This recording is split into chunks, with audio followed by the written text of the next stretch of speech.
Tonight we're staying at Under Canvas. Well, there is a hospital at exit 65. We're down at the Hoover Dam today right now. We're gonna... She's liking this trail. Hiking.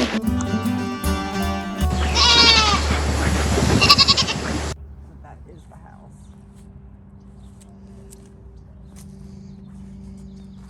It's beautiful. I'll check to make sure, double check again. I looked at a picture of it. There's a plaque right there that says it is. Oh, that it is? Okay, good. We're gonna do the intro coming into the gate then. Okay. I can get this open. All right.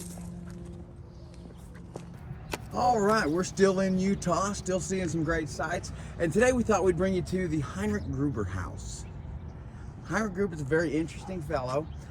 This house, he came over to the U.S. from Switzerland in around 1859, which was a year after the Utah Wars ended. And if you haven't seen that one, be watching for it. Mm-hmm. So let's step on through Look the at gate this here. iron gate. That's Look what at I was this. looking at. I was going to come over here look because at I wanted to this. get this right here. Look at this house built and made. Look at this, guys. You just that's don't see a beautiful. lot of this anymore. This is Oh, what look they at call it? that. Was this clad iron? Is that what they called this? Clad iron? Just I think. iron. That's all I know. I know but it's it's iron. beautiful. And look at the front of this house, We Look should how have this made is that in built. Alabama, I think. right? And they And call it what the was Green it? Manor now. What was interesting is he married his first wife, Dorothea, on the ride over here on the Atlantic. He married her actually on the Atlantic Ocean, and he had 3 children with her. I think this is close, so I'm just gonna do this. You know, and for 1,800 houses, I'm going to tell you what, these people really made the most out of the materials they had in hand. Yes, they really I did. mean, this is really and look at the gorgeous. stonework. Look at the That's what rock. I'm looking at. I don't know. I And mean, the ceilings. this looks Oh, as this is good as beautiful. something built today or better. Yes, it does. And it's withstood the time. And then when he got here, he married again. He married another woman. And he had 3 daughters with her. And what was so interesting about his trip over here, he traveled with who? Remember who he traveled with? I cannot remember who he traveled. It was the Jesse Murphy Company That was it. of 1860. And that consisted of about 300 adults and about 30 wagons of LDS members. And they were coming west. And he traveled with them in 1860 and come over here. Right, because he was a theologian. Yeah. He was a teacher, a farmer. Well, I mean, this man wore many hats. Yes, he But did. the one that really stuck out to me was because of his role, the fact that he was already a theologian. Mm-hmm. And a teacher. Yeah. You know, I mean, I really don't understand what, like, in what I've looked at, I don't understand if he was already a member of the Mormon church before he came. He was. He was a member of the okay. Mormon church over there in Switzerland before he came over here. And then when he came over here on the boat ride over, he met his first wife and married her on the Atlantic. He got over here, he met his second wife, then they all traveled to Utah together. Were these simultaneous wives? Yes, Okay. he had 2 wives and a total of, let me look my number again, 6 children. Okay, and this is the house he built here in 1870. I know, you know, a lot of people seem to have a huge issue with polygamy and all that. And Right. But you have to understand too that it is a religious, it is a practice that goes back all the way back. The first time that you really see it on a broader level is with David and his wives, because David, King David out of the Bible, he had 90-something wives. He only had close fellowship with about 5 of them. He consummated the marriage with every one of them. Right. But he was only really close to about 5 of them. But he had 90-something wives. So, and the amount of children, I don't know. well, you know, and that's what I You like know? to look at is the legacy that you can leave behind when you have a lot of children, because nowadays most people have 2 kids, and it's a gamble if they're going to turn out. Yes. If you have 30 children, odds are one of them's going to turn out. Right. Let's If you go have back here 6 and see what children, this you got better. Oh, little wow. log house is. I'm sure that this is something back here. Let's go back here and check this out. Yeah, and you got to understand that when we're talking about these wives and children, that it is a common practice in the Mormon religion for that. And they still practice it. But that's also been an area of contention, hasn't it? It Between them and the definitely has government. But see, this is where you go back into state versus, your rights. Does the state have a right to interfere with your religious practices? Well, they. Can they? Do they have the right no, to say? They don't. Do they have the right to say you can only have one wife? See, That's where this comes religion into. and law comes in. Yes. Because according to the law, everybody is supposed to be, a married couple. Wow, look at this. I was paying I want you to attention. look how this is made. Look at these logs, guys. Look at this. That's amazing. See if we can see I'm inside there. checking this roof out. And this is something. Wow. The roof, anyways, is very Appalachian looking. That looks like a little cabin or something in there. Yeah, the log front here, this is beautiful.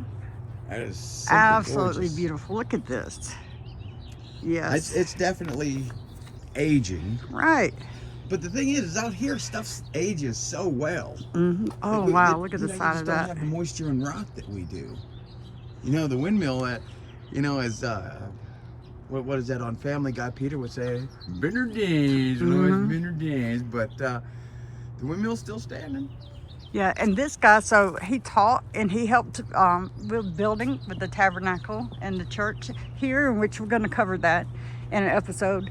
You're going to be able to see the tabernacle and the temple, the church and the temple here in Utah. That these men that were covering in these homes, they helped build. I know. I love hearing the music of the Mormon Tabernacle Choir every once in a while. I think it's beautiful. Yes.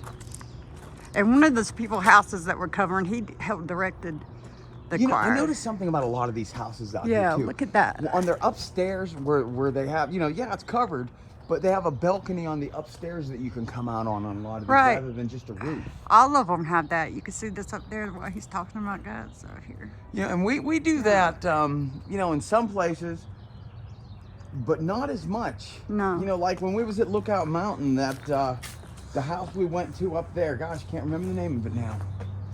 Slipped me, but that house, it had that. Oh, you could tell when we looked in there. I can't get But in. it would have been a perfect house to have that wraparound top porch that you could go and sit on. The way it overlooked the mountain. Oh, right. It would have been beautiful up there. The thing here Wow, is, look at this. Look at the I'm side sure of this. when Mr. Gruber put this house together, Look at this. How beautiful. these other houses, Yeah. and I'm kind of doing a little bit of a 360 here, but all of this other stuff was not here. He had open view. Right. And from where we are, guys, if you remember, I told you what the D stood for last time we was out here, so we won't So go we're into right that below again. that. Yes, right below that. Right below that. You see the side of this? Yeah, this house is built beautifully. Look at this scene. It's quiet out here too.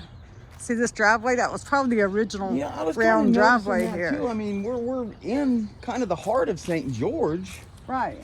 and it's really quiet over this area. It is really quiet over here. I love this little house here. So. But I will tell anyone that's considering moving to St. George, it is definitely worth your while if you can handle the increased cost of living.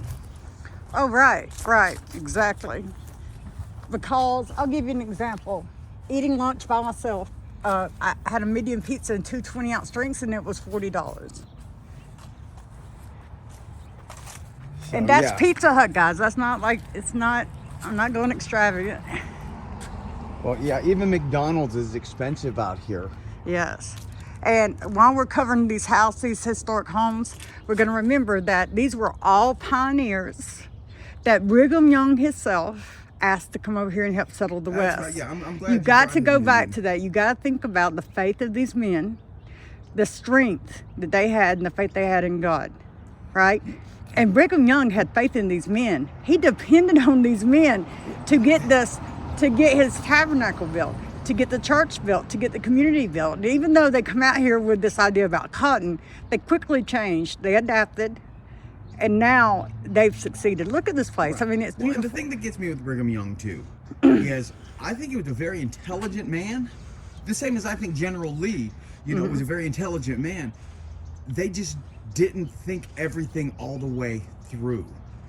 Everything that Brigham Young was fighting for the rights of his group of faith followers, could have been achieved in a more peaceful manner than it was. And that's kind of where we are right now is we're looking at a lot of the aftermath of that, and it's easy for us to look back at history and say, oh, he should have done this, but we weren't there. Right. And I'm sure it was very intense in 1856 60. through 1859, is that what it was? And then it ended. And then 1860s when he came over here. Okay, yeah. Yes.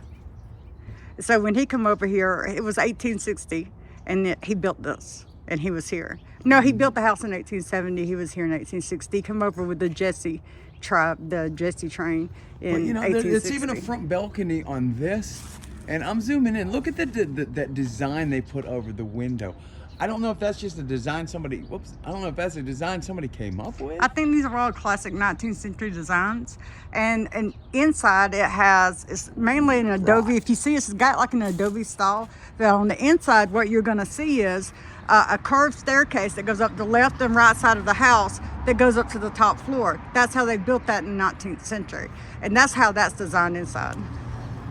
All the way up through the 1920s. That's something, because even on the Titanic, they had a grand staircase. A lot of well-to-do homes, or people that wanted to present themselves as well-to-do, they always had these grand staircases in their house. Like an 8-foot wide staircase. Well, all of these homes that we're looking at, they're going to have that because they're all built in that century. They're all built 19th century. These were all affluent members of their society. You got to remember, these were leaders that he himself, Brigham Young himself, appointed and asked to come down here and do these missions. And we're covering these people because they are important to this area. They're important to the history. The church would not have been established and had these men not helped him establish this. So that's why we want to cover it, and that's what we're covering here in St. George. So I hope y'all like this house, and I'll be right back with another one.